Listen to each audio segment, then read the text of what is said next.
This is the study session on financial reporting and analysis and the reading on long-lived assets. Two types of long-lived assets, and so I want you to make sure that you distinguish between the two. There are tangible and intangible long-term assets. So I want you to think of the tangible assets as the buildings and the pieces of equipment and machinery that companies use to manufacture or to produce or to assemble their finished product lines. Think of the giant ovens in a bakery. Think of the various types of saws in a furniture manufacturing factory.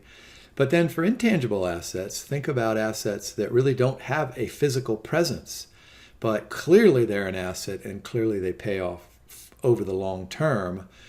When I think of intangible assets, I always think of the National Football League. You guys have been watching my videos, know I like to give sports analogies. The NFL is trademarked, those three letters, NFL, and if it shows up on everything. It shows up on the cities and the teams and their equipment and the stuff that they sell to the public. And what that does is identifies it as an NFL asset, and then it prevents other people from using it. Like, for example, if I'm a large company that makes soup and I want to try to get some new recipes for soups that I can make, and I invite a bunch of cooks and I say, hey, bring your super bowl. Well, I can't use that because the NFL has trademarked the term Super Bowl. That's a silly example, but maybe it'd be one that helps you memorize some of this stuff. All right, let's get into the LOSs. Distinguish between costs that are capitalized and costs that are expensed. All right, so this is a big deal. If we're going to expense one of these costs, and remember, these machinery and equipment, they cost, sometimes tens of millions of dollars, hundreds of millions of dollars, even billions of dollars. If we're going to expense those, think about what that giant balloon expense looks like on the income statement. It's going to wipe out all the other revenues that we're generating. And so we capitalize these costs over the fixed life of the asset so that they are smoothing the income or the earnings of the business over some time. All right, so some costs are capitalized while others are expensed. They're capitalized, you ready for this? Capitalized if they're going to provide economic benefits for more than a year. And so think about the NFL trademark. Of course, the NFL, they've been around since, the 1950s, let's say. And even though attendance is a little bit down, lots and lots of people still watch professional football. So they're probably going to be around for quite some time. On the other hand, if the costs should be expensed, if the economic benefits will probably accrue in a year's time or less. And so there are some good examples under the blue balloons there, acquisitions and upgrades. Think of those things under the left-hand balloon as, increases in the positive net present value of those long-term assets. And then over there on the right-hand side, just think of those expenses as minor. Can I say minor, really? Or smaller, relatively smaller expenses that can be used for repair. And once again, that final bullet point is important to recognize that what the capitalization process does is it spreads those huge costs over the life of the asset, so that there's not a giant hit to operating income and net income and any other kind of income that we've measured in this discussion on financial statements and financial ratios. All right, constructed assets. These are buildings, machinery, and equipment. The international standards suggest that initial construction costs and interest expenses on the borrowing should be capitalized. The U.S. GAAP agrees with all that. And in addition, the U.S. GAAP recognizes that interest earned should be included in that capitalization.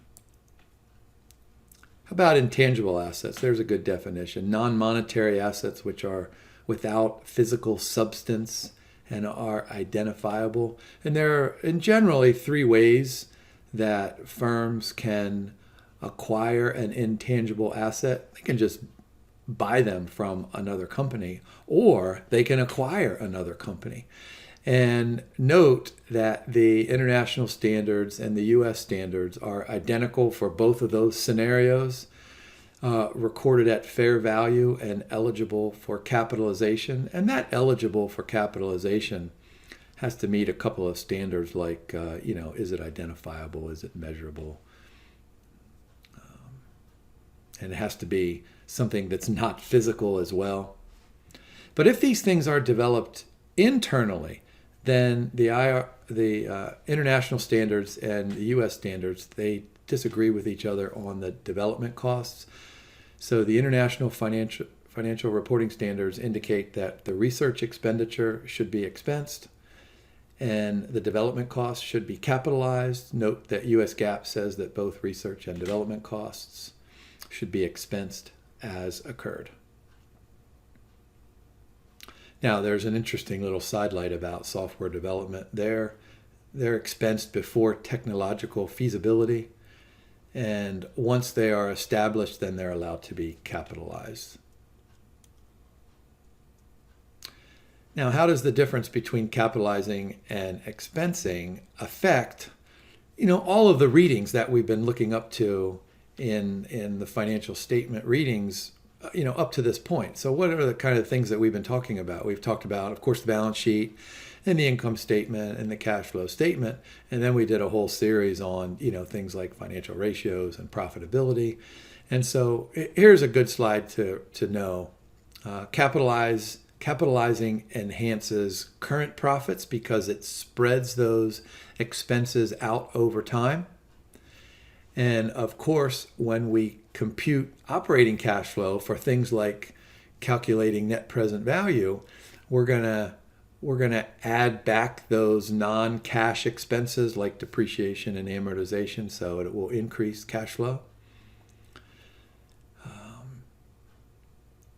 An expenditure that is capitalized. Think about this. We're gonna capitalize a long-term asset. So the long-term asset, of course, that's going to show up on the bottom left-hand side of the balance sheet. So it's going to increase the amount of assets reported, and then it will appear as an investing cash outflow. That big amount is going to show as a one-time cash outflow, investing cash flow on the statement of cash flows. But then in subsequent periods, what's going to happen is there's going to be a depreciation expense or an amortization expense over on the income statement. Remember, those are non-cash expenses that are used for a variety of reasons, for a variety of accounting theory reasons, but primarily what they do is they reduce the tax liability.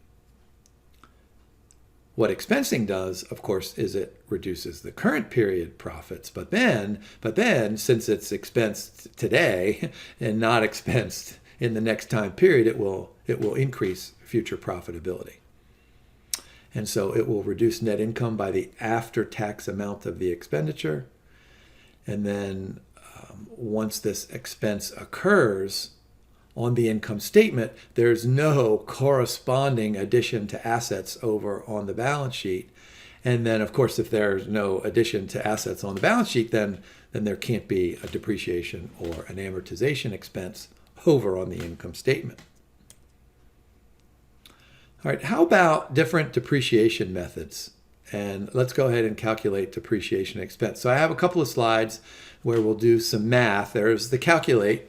You guys know that I love those calculate LOSs. We might as well start with the easiest of the depreciation methods, and we'll call this straight line depreciation. So, here's the simple math. If we spend $100 on a long-term asset and we're depreciating it over 10 years, then that's $10 of depreciation expense over that 10-year period.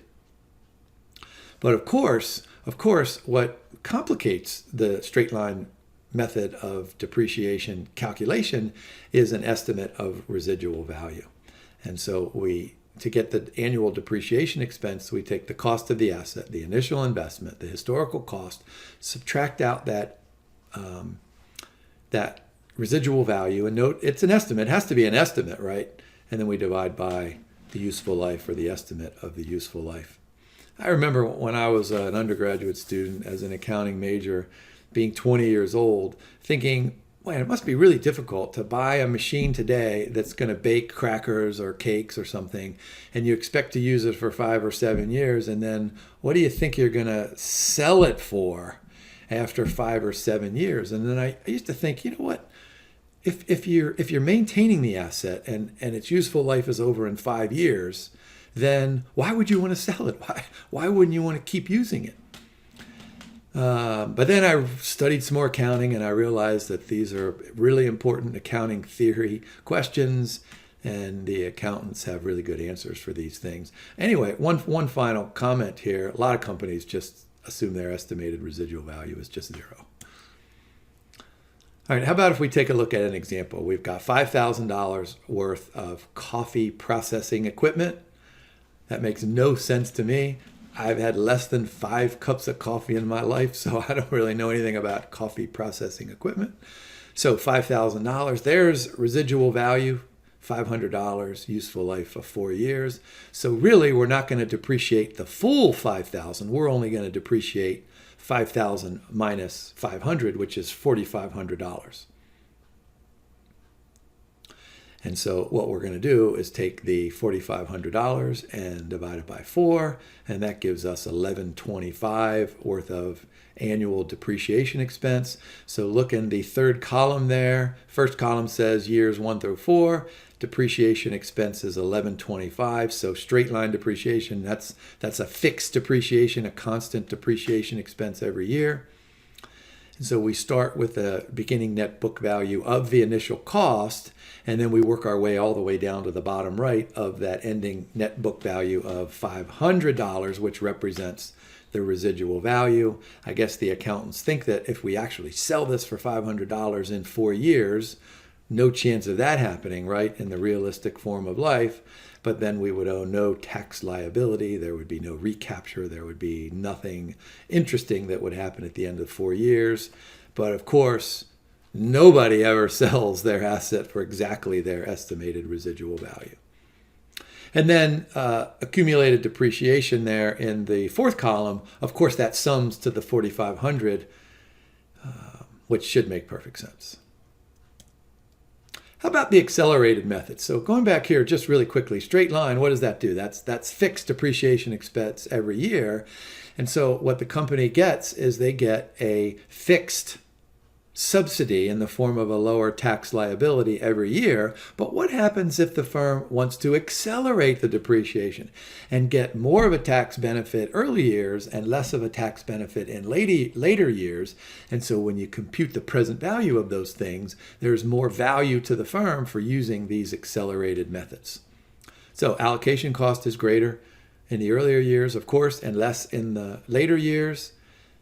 And the amount of depreciation expense is calculated as a percentage. You know, I could come up with Jim's depreciation method, and for a 3-year asset, I could say, all right, we're going to depreciate 95% in year 1, 3% in year 2, and 2% in year 3. So that's an accelerated method. But, you know, as you guys probably can guess, my method, Jim's depreciation method with 95%, in year 1, that's kind of almost like expensing it, right? So the accelerated method kind of breaks out those depreciation expenses, and they tend to decline by some relatively uniform amount over time. So examples include double declining balance and some of the year's digits. Let's take a look at an example of using the double declining method. Let's suppose that we purchase a machine for $1 million. We expect it to last for 5 years. Residual or salvage value is $100,000. Now, if we were using straight line depreciation, we would take the 1 million minus the 100,000 and then divide by 5. But we're going to use the double declining method here. So what we're going to do is we're going to double decline. We're going to double the straight line depreciation amounts.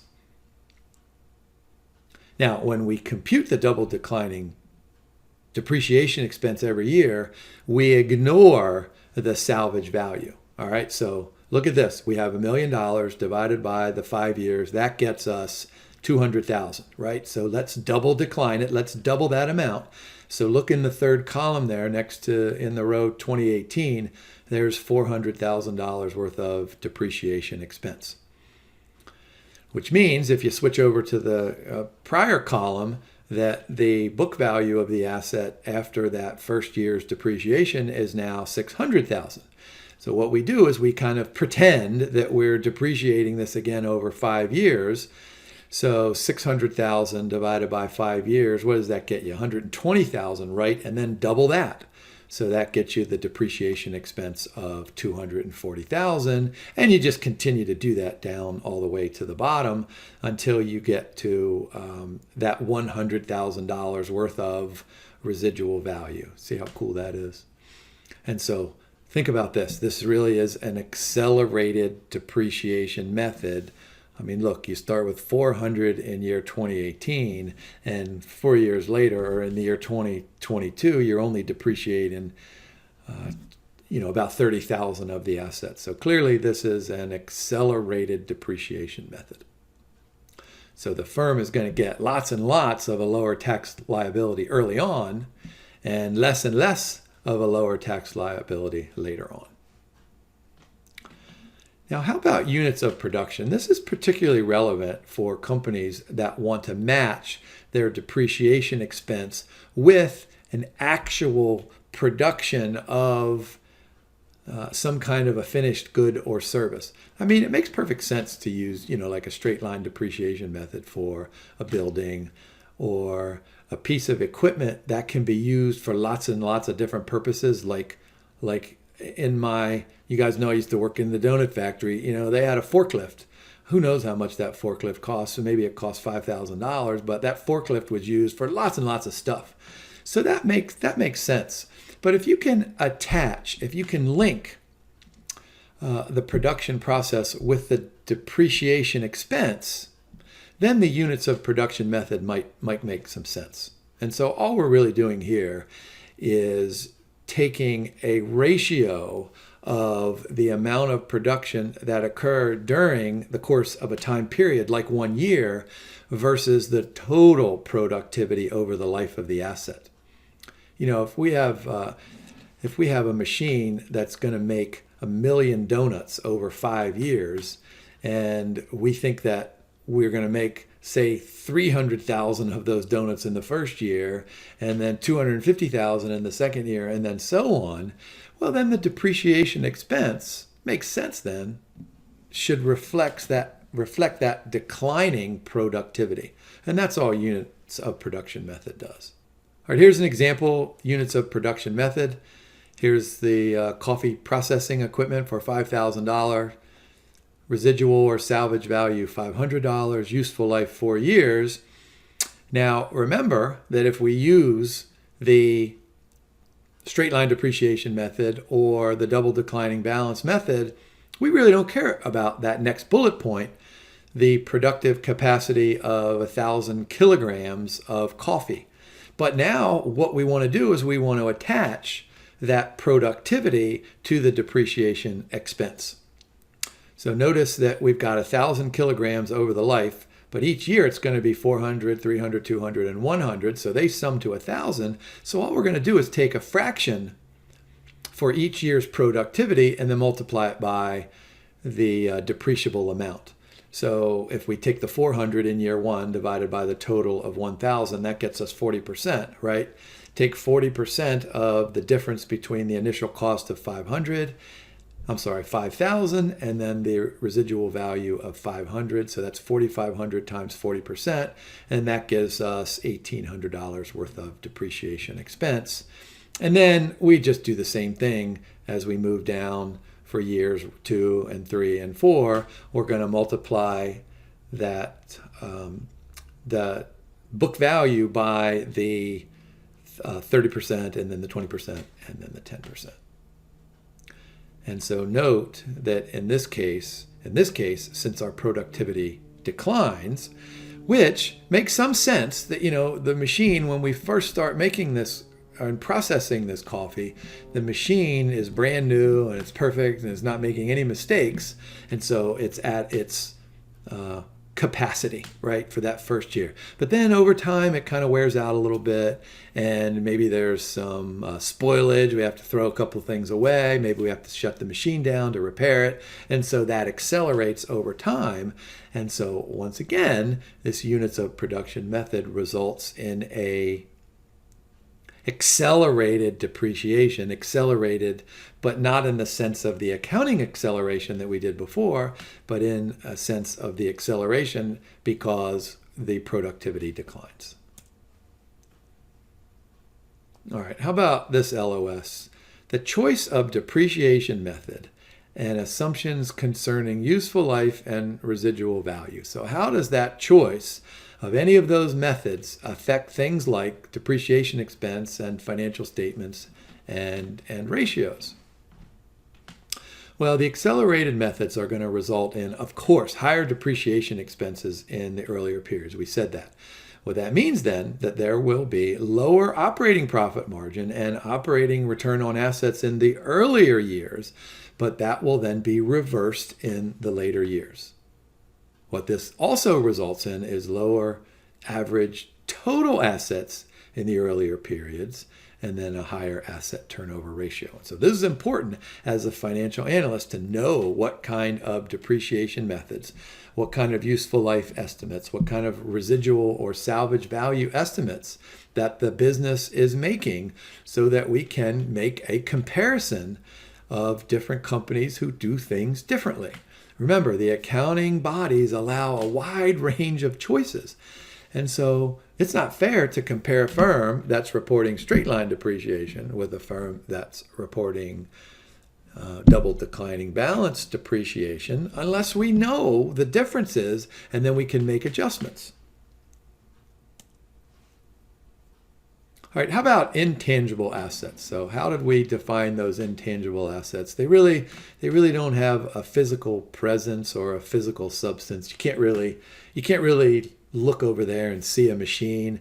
But using my example, when you watch the National Football League and you see these talented athletes throwing passes and leaping over defenders and catching touchdown passes in the air, you look and you think, hey, that's the NFL. And so how do you deal with amortization? So amortization is the intangible asset sidekick to depreciation expense. So what we're doing, amortization is the process of allocating the cost over the useful life, just like depreciation is. Now remember this, an intangible asset with an indefinite useful life cannot be amortized. I wonder what the NFL is doing with their trademark. Is that an indefinite useful life, or do they pick a date where they're going to stop operating? So there's a good bullet point. Useful life is amortized using the same methods as depreciation.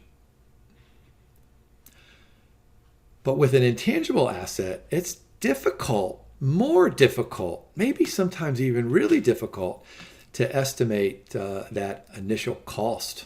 So we need an original amount, we need an estimate of its useful life, and then a residual value. And so these are much more difficult and complex compared to an oven or a big saw for the furniture companies.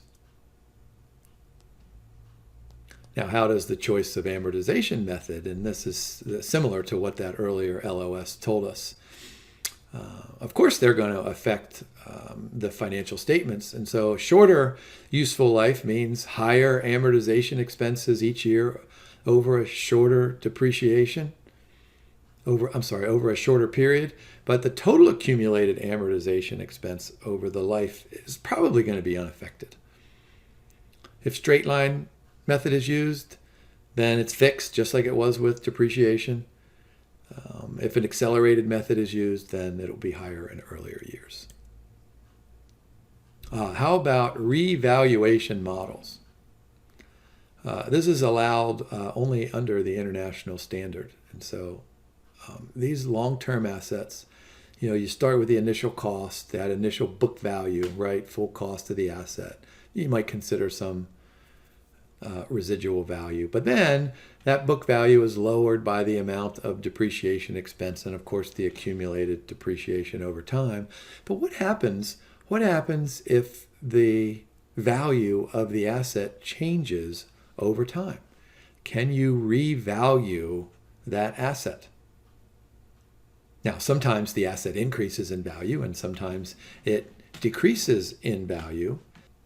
It's also permitted for intangible assets, but only ones that have an active market. And the standard example there is for, at least here in the United States, we have taxi cabs in big cities and they're given a license, and that license is set to expire after 3 years or 5 years, depending on the city. And so those things are traded, because some people, they like to drive a taxi and they have a license, and then they don't want to drive a taxi anymore, so they can sell it. So there has to be an active market. But it's important to remember that this revaluation, it can result in an increase in value or a decrease in value. And it's probably, if you think about all the stuff that we talked about back in our economics readings, it's probably a reflection of the demand for this particular product line. Maybe the firm is selling way more than they thought they would, or maybe there's competition and they're selling way less. And so under the international standards, there's an opportunity to revalue. And so I think this slide covers the LOS that asked you to describe the revaluation model. But let's go ahead and look at a quick example here. Let's suppose we have a machine costs $50,000, but at the end of the first period, it's worth more than that. Let's say $52,100. And so under the international standards, what can the company do? The company can increase the asset value to $52,100. And so that increase in $2,100 is going to show up as an increase in the value of the long-term asset. And then the corresponding credit over on the right-hand side of the balance sheet is a surplus under equity. But it doesn't show up on the income statement at all.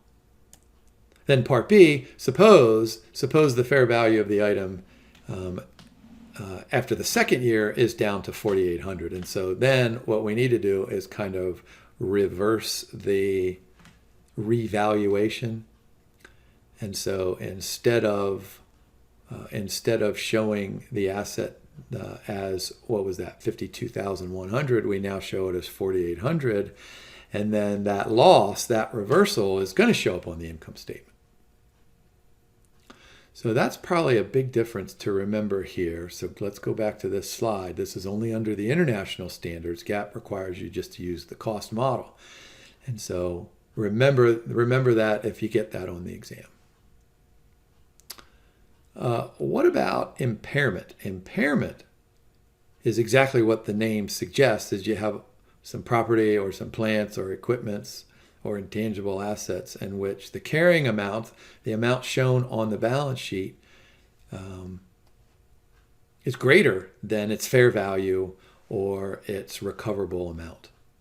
And so we have to have a write down. And so when the asset's carrying amount is not recoverable, we'll go ahead and write it down, and an impairment loss is recognized. And so, of course, this is not the answer that you want. That the international standard and the U.S. standards consider these differently. And then you can reverse the impairment under the international standards, but not under GAAP. So let's go ahead and take a look at some of these examples. So impairment, there has to be evidence. And so what does that evidence mean? What did I say earlier? Decline in demand or obsolescence. Think about the machine. I wonder if any of you guys who are parents who have children who are, in their mid-teens now, like I do, about 4 or 5 years ago, they started wearing these rubber bands on their wrists that were in the shape of dinosaurs or penguins or footballs when they were not on your wrist. You could put them out on the floor and look at them all, and then you put them on your wrist. And my kids would wear tons of these things. And so what happens? That was a fad. It lasted for, 2 years or so. And now we have 1 billion of those in our basement. But what about the machine that made those? I mean, clearly those are obsolescent now, that product line. And so what does the firm do? I guess it has an impairment. Now, let's do a comma there.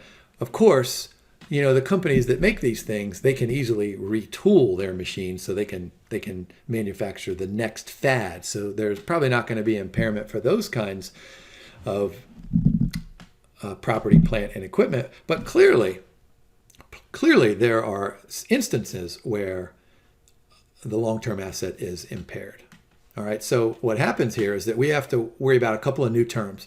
We have to worry about a recoverable amount and the value in use. Now, that value in use is going to be exactly the same thing that we talked about back in the corporate finance reading when we computed net present value. Remember, we had to estimate future cash flows, and so that value in use is going to be the discounted expected future cash flows. And that recoverable amount is going to be the higher of the two, the value in use, which I just described, or the fair value less the costs to sell. Now, under US GAAP, if it's not recoverable, then the measure of the impairment loss is going to be the excess of the carrying amount over the asset, over its fair value. Here's an example. Let's suppose we have a specialized piece of machinery that makes those silly wristbands out of dinosaurs. Demand for the product has plummeted following the entry of a new improved product on the market. All right, so there's the carrying amount of the asset, $21,000. The undiscounted cash flow is $22,000. The present value is $19,000. And there's the fair value if sold, and then the costs to sell. All right, so what are we going to report under the international standard and the US standard? So we have 5 numbers there, and we need to clearly identify which of those are important. So let me go back to that earlier slide. What are we looking for? The higher of its fair value less costs to sell and its value in use. So what do we have here? Fair value less the cost of sell. So that's $20,000 minus the $2,000, which is $18,000. And then how did we define that value in use? The discounted expected future cash flows. So there we go, $19,000. So which one is the higher? And that's the $19,000. So that is all that stuff under the international standard. So let's go ahead and do the answer here. And so I have that there. So the carrying amount is $21,000, right? And then the recoverable amount is the higher of either the $19,000, which was the present value there in the top matrix, or the $18,000 in the bottom. And so the higher of those two is $19,000. So the impairment loss is $2,000. And so consider that against the US GAAP rules, carrying amount $21,000. The undiscounted present value of the cash flows is $22,000. So there's no impairment loss there under US GAAP. How about derecognition of property, plant, and equipment and intangible assets? Derecognition, that's one of those words that sounds like it's made up, but I probably use that word a lot when I teach my students, just because it's kind of the opposite of recognize. It's what you do after you recognize. So remember, what we've done is we've invested huge amounts of capital in our tangible assets and possibly huge amounts of capital in our intangible assets. Well, what if we get rid of them? And so derecognition means that we remove the asset from the financial statements. And so this occurs when the asset is disposed of or expected to provide no benefits. And so how do we do this? We can sell it, right? And we'll probably have some kind of tax consequences, unless for some strange reason the selling price exactly matches the book value of the asset. we can exchange it. And this happens all the time. Businesses have an asset that they don't really want to use anymore, but they see another business that has an asset that that business doesn't want to use anymore. So they agree to an exchange similar to a barter. And so what each business is going to do is benefit because they have maybe different kinds of technology, or they can retool those machines so that they can fit their needs in the future. And then they can just abandon. And I've used several James Bond and Seinfeld examples. You remember when Seinfeld's car was smelling, and so he just took it downtown and abandoned it. So abandonment is a third way to get rid of an asset. I don't know what Seinfeld has to do with accounting rules. Probably nothing. All right, here's a great question. What about impairment and revaluation and derecognition? What is that? How does that impact financial statement and ratios? All right, so impairment, of course, reduction in the carrying amount of assets on the balance sheet, as well as net income. However, impairment does not impact cash from operations, so that's an important bullet point. Revaluations, remember, can either increase or decrease the carrying amount of the assets. So remember those implications for all the financial ratios if long-term assets go up or they go down. But then there's going to be some associated change in equity if there's a surplus, and then there's going to be an associated loss on the income statement if there's a decline in the carrying amount.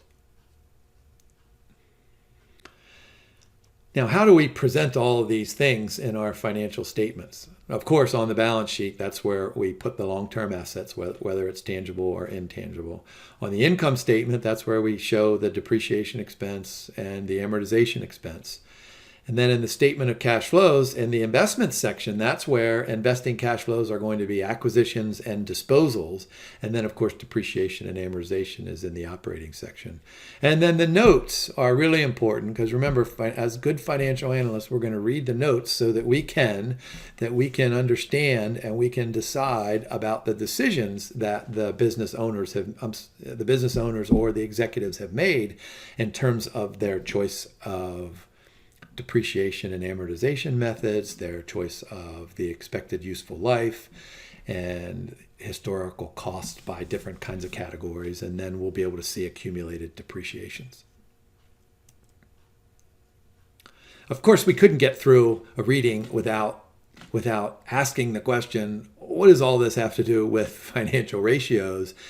You know, as good financial analysts, it always swings back to evaluating the data on the financial statements, right? That's what we've been doing for all these readings. But then what we need to do as good financial analysts is we need to compute some ratios and do a trend analysis, compare it against the competition and industry averages, and then make a judgment about which firms are undervalued and which firms are overvalued. And so one good ratio to remember here is this fixed asset turnover ratio. In fact, in my undergraduate classes, I ask about fixed asset turnover ratio on every exam in which we talk about ratios. And so notice what's happening here. Total revenues over net fixed assets. And of course, that's an average from last year to this year. And what do we want to do? We want to spend $1 on assets and then have hundreds of dollars in total revenues. But we've got to be careful because that denominator will shrink faster if we use accelerated depreciation and amortization rules. That makes sense then. So when a firm has a higher fixed asset turnover ratio, we need to ask the question, is it going to be higher because the revenues are higher, which is what we want, or is it going to be higher because the denominator is lower? So make sure that you, whenever you do ratio analysis, and I said this before, make sure you ask yourself what's happening in the numerator, what's happening in the denominator. Now, there are some age ratios that are going to tell us about maybe how old the asset is and then give us an indication of how much maintenance is required and then maybe when it's going to have to be replaced and then what depreciation expense is going to be, et cetera, et cetera. How about investment property? And so this is property that's purchased for the purpose of generating rental income or capital appreciation, or probably both. Under the international standard, you can use either the cost model or the fair value model. Under GAAP, there's really no specific definition of investment property. And so most operating companies and real estate companies that hold this kind of a property use the cost model. And that takes us through the long-lived assets. Next up are income taxes.